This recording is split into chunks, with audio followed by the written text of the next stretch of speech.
As an agency and on a daily basis, we work with videographer, creative designer, artistic director.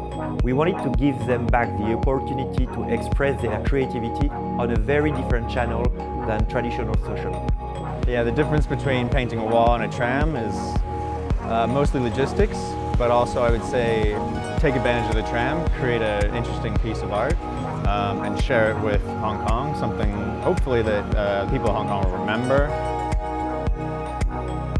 It runs through the city. It's one of the most iconic stuff in the city, and just great to be part of it, you know. Especially with some people that we're close with.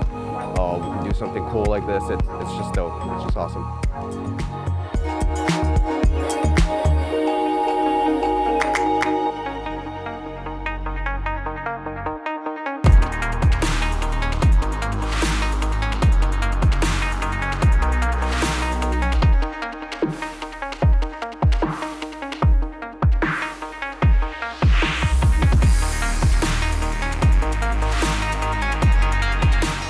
Before the launch, he's going to sign his name.